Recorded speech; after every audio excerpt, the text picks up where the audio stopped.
मेरा ये सौभाग्य है कि आज मुझे चंद्रपुर में आने का मौका मिला और जिस गर्मजोशी से आपने मेरा स्वागत किया है उसके लिए मैं आप सबका धन्यवादी हूं और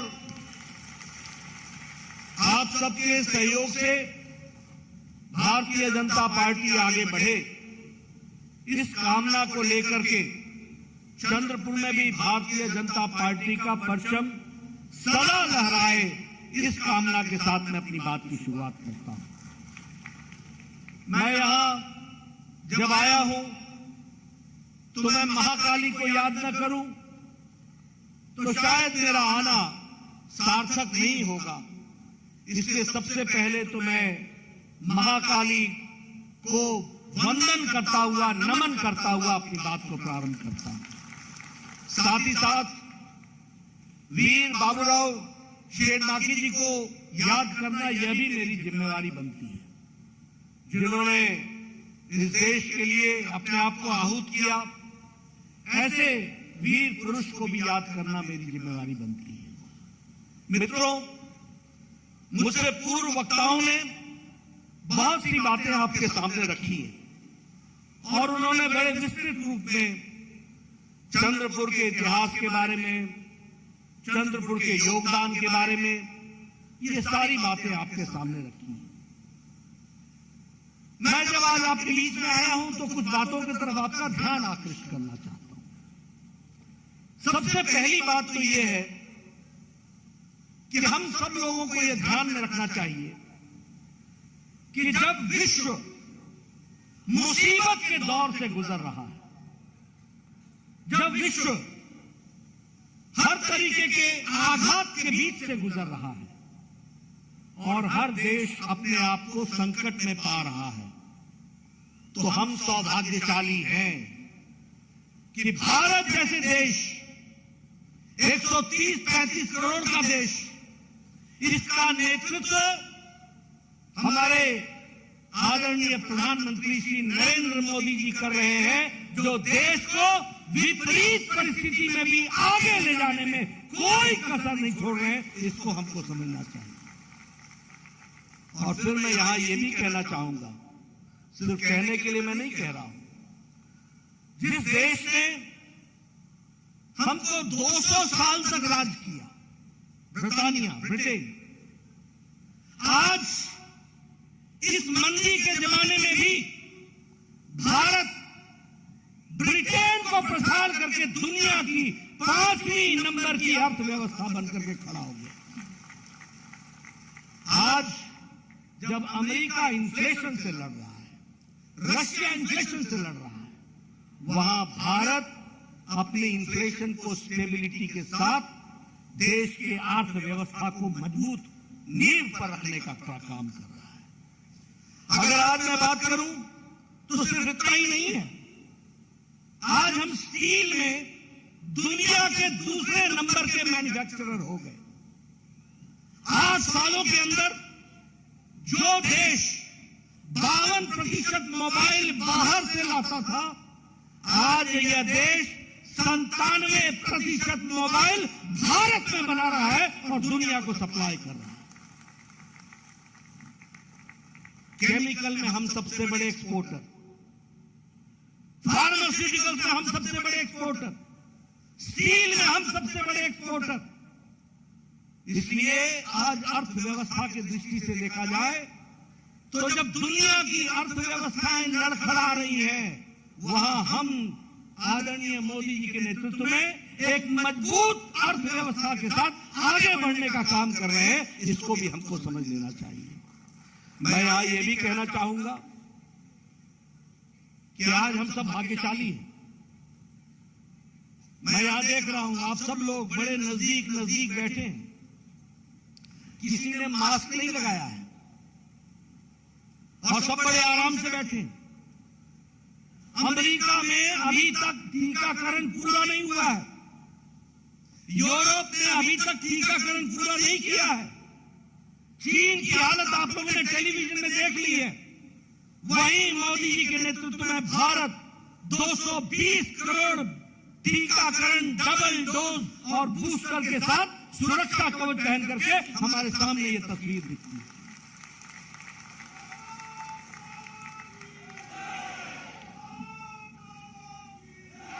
मैं आपको इसलिए ये बात समझा रहा हूं क्योंकि हमें माता होना चाहिए। सूरज दिखे तो ये तो पता चले कि अंधेरा क्या होता है। अगर हमको मुसीबत ना दिखे तो हमें कैसे पता चलेगा कि हमारे नेतृत्व ने सही समय पर क्या फैसला लिया था जिसके कारण हम आज सुरक्षित हैं। इस बात को भी हमको समझ लेना चाहिए। मित्रों, मैं आपके सामने चर्चा करना चाहता हूं। मैं पूर्व में स्वास्थ्य मंत्री रहा हूं। मैं बार बार बोलता हूं, ये कांग्रेसी अनपढ़, इनके समझ में नहीं आता। इस देश में ट्यूबरक्लोसिस की दवा को आने में 25 साल लग गए। इस देश में पोलियो की दवा को आने में 28 साल लग गए। इस देश में टेटस की दवा को आने में 20 साल लग गए। इस देश में जापानी बुखार की दवा को आने में 100 साल लग गए। 1906 में जापान में दवाई बन गई थी और 2006 में भारत में आई थी। लेकिन ये कोरोना जो 20 जनवरी 2020 को पहली बार भारत में आया था, 2020 के अप्रैल में मोदी जी ने टास्क फोर्स बैठाया। भारत सरकार की तरफ से अर्थव्यवस्था की साइंटिस्टों को प्रोत्साहित किया और 9 महीने के अंदर एक नहीं 2 वैक्सीन बना करके भारत खड़ा हो गया। ये बात भी हमको समझनी चाहिए। और मित्रों, वैक्सीन मैत्री के तहत हमने 100 देशों को वैक्सीन पहुंचाई है, 100 देशों को, और 48 देशों को मुफ्त पहुंचाई है। यानी भारत अब मांगने वाला भारत नहीं है, भारत अब मोदी जी के नेतृत्व में देने वाला भारत बन गया है। इस बात को भी हमको समझ लेना चाहिए। मित्रों, ये युद्ध हुआ और चल भी रहा है। इस युद्ध में कौन सा ऐसा देश है जो अपने लोगों को वापस लेकर के आया? कौन से ऐसे लोग हैं जिनको वापस सुरक्षित लाने की व्यवस्था किसी देश ने की हो? अमेरिका ने किया क्या? पाकिस्तान ने किया क्या? यूरोप ने किया क्या? किसी और देश ने किया क्या? लेकिन जब यूक्रेन का युद्ध छिड़ा तो हमारे 32,000 विद्यार्थी वहां पढ़ा करते थे। प्रधानमंत्री मोदी जी ने एक समय में पुतिन से बात की और एक समय में ज़ेलेंस्की से बात की, युद्ध को रुकवाया और भारत के लोगों को वापस सुरक्षित भारत पहुंचाया। इस बात को भी हमको ध्यान में रखना चाहिए। और इतना ही नहीं, कई छात्र कई देशों के भारत का तिरंगा पकड़ करके वो भी तैर गए, वो भी निकल करके आ गए। यह स्थिति आकर के खड़ी। मैं ये सारी बातें आपको इसलिए बता रहा हूं क्योंकि हमें पता होना चाहिए कि हमारा देश आज कहां खड़ा है। आज दुनिया में हमें ऐसी ही हमारी शान बनी है। ये प्रधानमंत्री मोदी जी के नीतियों के कारण आज दुनिया भारत को एक अलग निगाह से देखने लगा है। हम इलेक्ट्रॉनिक्स में 6 गुना हमारा एक्सपोर्ट बढ़ गया है। हम इलेक्ट्रॉनिक्स में 7 गुना हमारा मैन्युफैक्चर बढ़ गया है। और उसी तरीके से हर विकास के दृष्टि से हम एक्सपोर्ट टारगेट को भी आगे बढ़ा रहे हैं और हर दृष्टि से हम काम को आगे बढ़ा रहे हैं। लेकिन जब हम ये काम कर रहे हैं तो आपको ये भी ध्यान में रखना चाहिए कि आज इंटरनेशनल मॉनिटरी फंड IMF ये कहता है कि भारत में अति गरीबी 1% से भी कम हो गई है।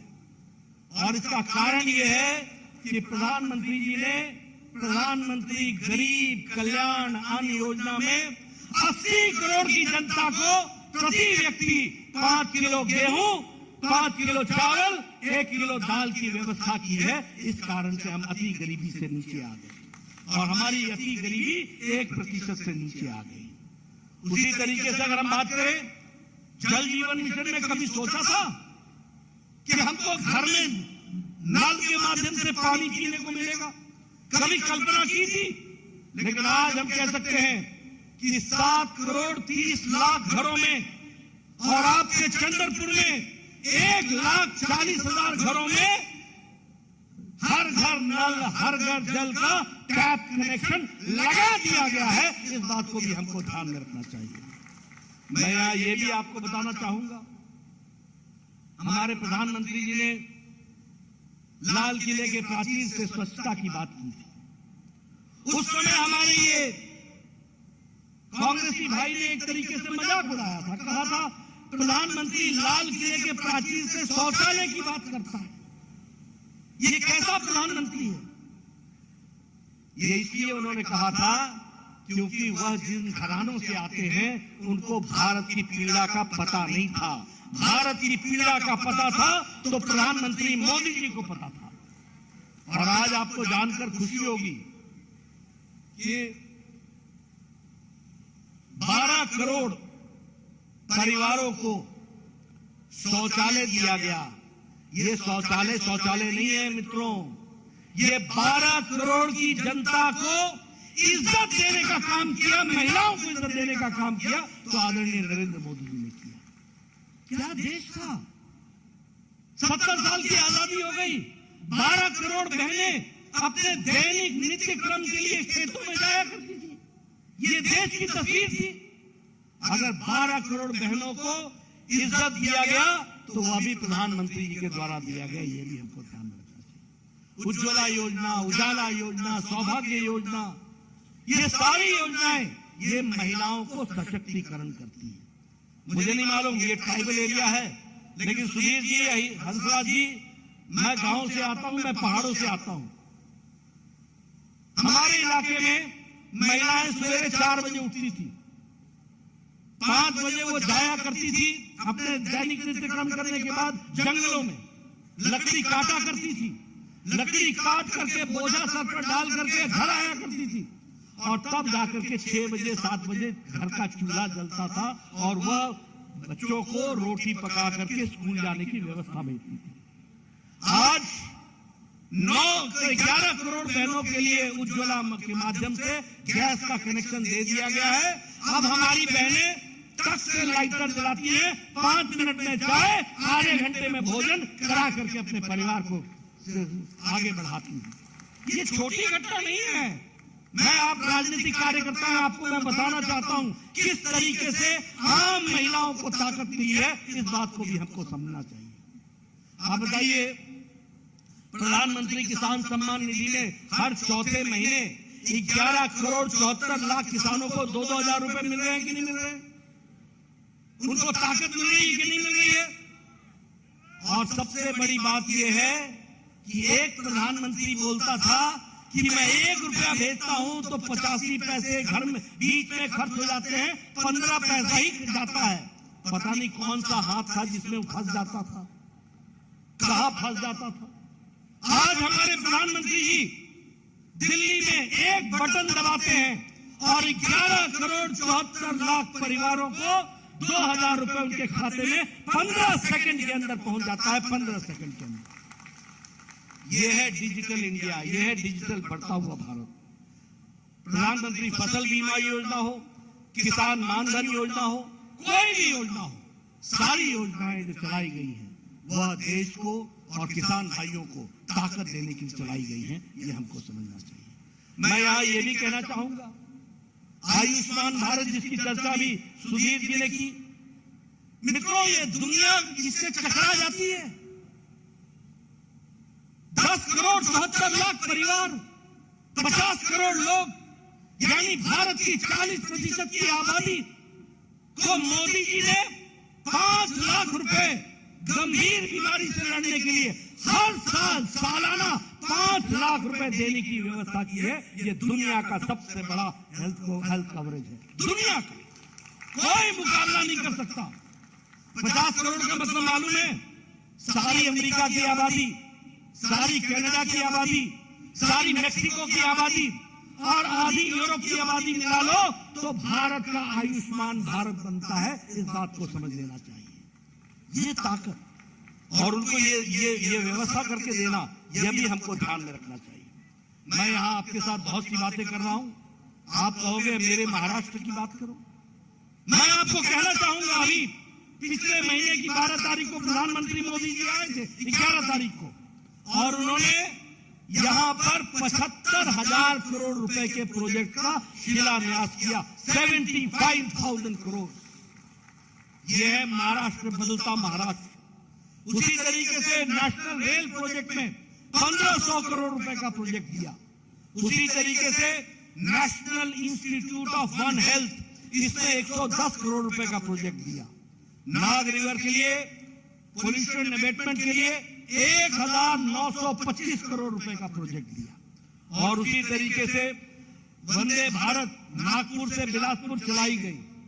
और उसी तरीके से नागपुर मेट्रो फेज 1, इसमें 8,650 करोड़ रुपए खर्च करके फेज 1 की शुरुआत की और 6,700 करोड़ का फेज 2 का शिलान्यास कर डाला। ये बदलता हुआ नागपुर खड़ा किया, ये बदलता हुआ हमारा महाराष्ट्र को खड़ा किया गया। उसी तरीके से हृदय सम्राट बाला साहब ठाकरे जी का महाराष्ट्र का समृद्धि महामार्ग, जो 520 किलोमीटर का है नागपुर से शिरडी, उसका भी इनॉग्रेशन किया, उसका भी उद्घाटन किया। और साथ ही साथ 701 किलोमीटर का एक्सप्रेस वे के लिए 55,000 करोड़ रुपए का आवंटन किया है। मैं ये आंकड़े गिना रहा हूं मित्रों। कोई कांग्रेसी इस तरीके से आंकड़े गिना सकता है क्या? गिना सकता है क्या? कोई बता सकता है इस तरीके से? ये मोदी जी की संस्कृति है, रिपोर्ट कार्ड लेकर के जनता के बीच में जाना। जो कहा है वो किया है, जो कहेंगे वो करके देंगे। ये ताकत पैदा हुई है तो प्रधानमंत्री मोदी जी के नेतृत्व में। और उसी तरीके से पिछले महीने की 18 तारीख को नितिन जी ने 8 नेशनल हाईवे का उद्घाटन किया। 1,800 करोड़ रुपए उस पर खर्च हुए। महाराष्ट्र का पहला इलेक्ट्रॉनिक मैन्युफैक्चरिंग क्लस्टर, यह भी 492 करोड़ रुपए का, इसका भी राजनांदगांव पुणे में इसका भी अप्रूवल जो है वो अप्रूवल मिल गया है। और इसमें 2,000 करोड़ रुपए खर्च होंगे इस क्लस्टर में, इलेक्ट्रॉनिक मैन्युफैक्चरिंग क्लस्टर में। और इसके साथ साथ इसमें लगभग 5,000 लोगों को डायरेक्ट नौकरियां मिलेंगी और लगभग 50,000 लोगों को इनडायरेक्ट नौकरियां मिलेंगी। यह इसके विकास के साथ जुड़ा हुआ है। अगर मैं नरेंद्र जी की और देवेंद्र जी के डबल इंजन की बात करूं तो एक नहीं बहुत से कार्यक्रम हुए। अगर वाइब्रेंट गुजरात है तो मैग्नेटिक महाराष्ट्र है, और मैग्नेटिक महाराष्ट्र के लिए आप लोगों ने काम किया। उसी तरीके से फॉरेन डायरेक्ट इन्वेस्टमेंट महाराष्ट्र में जब से आपकी सरकार आई है, फिर से जब से, मैं तब नहीं बता रहा हूं जब वो आघाड़ी की पिछाड़ी सरकार थी, आघाड़ी की पिछड़ी सरकार थी। अब मैं आपकी बात कर रहा हूं जो आपकी सरकार आई है। 3,75,000 करोड़ रुपए का फॉरेन डायरेक्ट इन्वेस्टमेंट महाराष्ट्र में आया है। ये भी हमको ध्यान में रखना चाहिए। इसलिए एक नहीं अनेकों काम को विकास की दृष्टि से जोड़ने का काम किया है। और मैं यहां ये भी कहना चाहूंगा कि बहुत से काम हैं जिनको पूरा किया गया। अगर मैं चंद्रपुर की बात करूं तो मुझे खुशी है कि मेडिकल कॉलेज की मान्यता देने का मुझे सौभाग्य मिला। लेकिन मुझे सबसे ज्यादा खुशी इस बात की है, ये ट्राइबल बेल्ट है। मैं स्वास्थ्य मंत्री था, प्रधानमंत्री मोदी जी ने जापान में जाकर के सिकल सेल की चर्चा की थी, दुनिया के मंचों पर उन्होंने चर्चा की थी।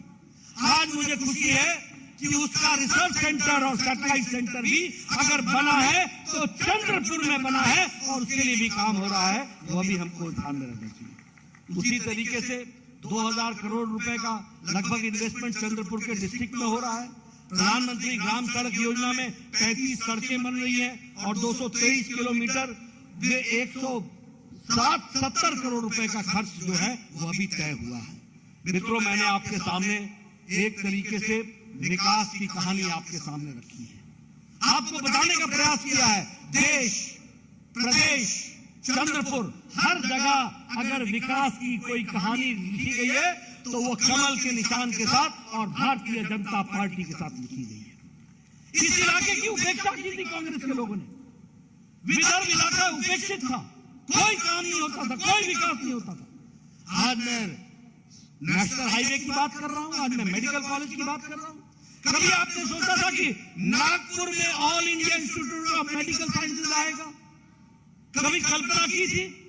आप या तो मुंबई जाते थे या दिल्ली जाते थे इलाज के लिए। आज विदर्भ के लोगों को कहीं नहीं जाना पड़ेगा, उनका इलाज विदर्भ में ही हो जाएगा। इस तरीके की व्यवस्था की गई।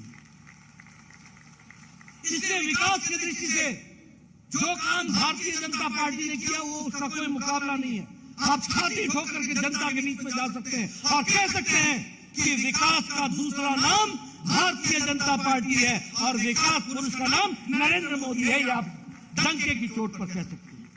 लेकिन मैं आपको बताना चाहता हूं कि आज मुझे दुख होता है कि महाराष्ट्र, जो अपनी जवान के लिए जाना जाता था, जो अपने शौर्य के लिए जाना जाता था, जो वीरता के लिए जाना जाता था, आज वहां सत्ता के लालच में आकर शिवसेना, उस समय की उद्धव की शिवसेना ने मुख्यमंत्री के कुर्सी के लालच के कारण पीठ में छुरा भोग करके उन लोगों का साथ दे दिया जिनके खिलाफ स्वर्गीय बाला साहब देवरस सारी जिंदगी लड़ते हैं। उनके साथ जाकर के मिल गए, यह परिस्थिति ला करके खड़ी। मैं सही बोल रहा हूं कि नहीं बोल रहा हूं? मैं सही बोल रहा हूं कि नहीं बोल रहा हूं? मैं पीछे से सुनना चाहता हूं, मैं सही बोल रहा हूं कि नहीं बोल रहा हूं? ऐसे लोगों को माफ करना है क्या? ऐसे लोगों को माफ करना है क्या? मित्रों, मैं कई बार ताज्जुब करता हूं, प्रधानमंत्री मोदी जी मंच पर, देवेंद्र भाई मंच पर, वहां चर्चा हो रही है, दिल्ली में नरेंद्र, महाराष्ट्र में देवेंद्र, और शिवसेना के उस समय के उद्धव के सारे लोग बैठे हुए हैं चुपचाप, हामी भरते थे। लेकिन जब नतीजे आए और नतीजे अच्छे आए तो मन में लड्डू फूटने लग गए और मन में इच्छा हो गई कि अब मुख्यमंत्री बनना है, पीठ पर छुरा भोग दिया। लेकिन सच्चाई ये होती है, एक बात ध्यान रखना, राजनीति में सच्चाई की तरफ ही सत्ता मुड़ती है, ये ध्यान में रखना चाहिए। और पानी हमेशा ऊपर से नीचे की ओर बहता है, इसको भी ध्यान में रखना चाहिए। इसलिए जो अननेचुरल अलायंस होता है वो अननेचुरल होता है, वो ज्यादा देर टिक नहीं पाता है। और मुझे ताज्जुब होता है कि ऐसी सरकार आई कि आपने अपने विचारधारा से कॉम्प्रोमाइज कर लिया, गणेश उत्सव बंद कर दिया, दही हांडी के कार्यक्रमों को रोक दिया। भारत की संस्कृति से जुड़े हुए महाराष्ट्र, जो विकास की दृष्टि से और संस्कृति से जुड़ा हुआ महाराष्ट्र था, उनकी सांस्कृतिक भावनाओं को ठेस पहुंचाते हुए उन लोगों के साथ खड़े हो गए जिन लोगों ने भारत के राजनीति में संस्कृति को समझने से इनकार किया था। ऐसे लोगों के साथ आप खड़े हो गए। इसलिए आपको पता है कि उनको जो मुंहतोड़ जवाब मिला वो भी आपके सामने है। आज आपकी सरकार बनी है, आज एकनाथ शिंदे जी और देवेंद्र फडणवीस जी पूरी मजबूती के साथ महाराष्ट्र को विकास के आगे ले जा रहे हैं और इसको आगे ले जाएंगे। और हम लोगों को पूरी ताकत से आगे बढ़ना है और महाराष्ट्र के विकास में कोई कसर नहीं छोड़नी है। इस बात को भी हमको ध्यान में रखना चाहिए। मैं याद नहीं दिलाना चाहता, लेकिन हमारे पालघर में साधुओं के साथ जो बर्ताव हुआ, उद्धव हिंदू सम्राट के बेटे सीबीआई को इंक्वायरी थमाने से पीछे हट गए। एनसीपी और कांग्रेस के दबाव में आकर के क्या हो गया था, भ्रष्टाचार ऐसे करने लगे, 3-3 दुकानें खुल गई, 3-3 दुकानें। पहले शिवसेना को दो, यानी उद्धव को दो, उनके यहां जाइए, वहां माथा टेकिए, फिर कांग्रेस में माथा टेकिए, फिर एनसीपी में माथा टेकिए। माथा टेकते टेकते माथा ही झुक गया, यह स्थिति ला करके खड़ी कर दी। और एक हमारा सुनो, अगर मैं अपनी बात करूं तो एक तरफ हमारा जैम है, जन आधार, जनधन आधार और मोबाइल जैम से हम एक डिजिटली स्वच्छता ला रहे हैं राजनीति में। और एक उनका जैम है, वो है jointly acquiring money, jointly acquiring money. और उसी तरीके से इनके यहां भी महाविकास आघाड़ी थी और उस महाविकास आघाड़ी में हमारा है, बीजेपी का है डीबीटी, डायरेक्ट बेनिफिट ट्रांसफर, और उनका है डीबीटी, मतलब डीलरशिप, ब्रोकरेज और ट्रांसफर। यही करते चलो। डीलरशिप लो, ब्रोकेज करो, दलाली करो और ट्रांसफर में धंधा कमाओ। आज हमें बड़ा दुख होता है ये जानते हुए। अभी अभी एक मंत्री ये साल भर अंदर रह करके बेल पर छूटे, एक मंत्री अभी भी अंदर, पूर्व मंत्री अभी भी अंदर है। क्या हो गया था? किस तरीके का टेररिज्म का ढोंग रच करके एक पुलिस ऑफिसर उगाई करने पर लगा हुआ था, आज वो भी जेल में है। क्या स्थिति आ गई थी? आज बताइए, जब से शिंदे जी की सरकार आई है, देवेंद्र फडणवीस जी आए हैं, विकास का काम चल पड़ा है कि नहीं चल पड़ा है? चल पड़ा है कि नहीं चल रहा है? भ्रष्टाचार पर रोक लगी कि नहीं लगी? लोगों को राहत मिली कि नहीं मिली? मित्रों, मैं आपसे ये निवेदन करने आया हूं, राजनीति में इशारों को समझो और राजनीति में हमेशा ध्यान रखो कौन लोग आपके सही शुभचिंतक हैं और कौन लोग घड़ियाली आंसू बहाकर आपके हुकूकों का नुकसान करते हैं। और मुझे पूरा विश्वास है कि आपके ध्यान में आएगा कि इस काम को करने के लिए, महाराष्ट्र को आगे ले जाने के लिए और कोई नहीं है, वह हमारी सरकार, भारतीय जनता पार्टी, एकनाथ शिंदे जी और देवेंद्र फडणवीस की सरकार है। और पार्टी में भारतीय जनता पार्टी आगे बढ़ने के लिए आपकी सेवा के लिए आतुर है। ऐसी पार्टी को आगे बढ़ाना आपकी जिम्मेवारी है। आज मैं नए साल पर चंद्रपुर से मैं अपनी शुरुआत कर रहा हूं। सुधीर मुनगंटीवार जी ने कहा है, हंसराज जी ने कहा है कि कश्मीर से लेकर के कन्याकुमारी तक और कच्छ से लेकर के कटक और नॉर्थ ईस्ट तक हमको भारतीय जनता पार्टी को विजयश्री बनाना है। मैं जरूर बनाऊंगा, इसके लिए पूरी ताकत लगाऊंगा, लेकिन उसकी शुरुआत चंद्रपुर से होगी, इसको भी हमको ध्यान में रखना होगा। मुझे पूरा विश्वास है आप हमारी बात को पूरा करेंगे। कमल खिलेगा, सूरज निकलेगा, अंधेरा छटेगा, देश आगे बढ़ेगा। बहुत बहुत धन्यवाद।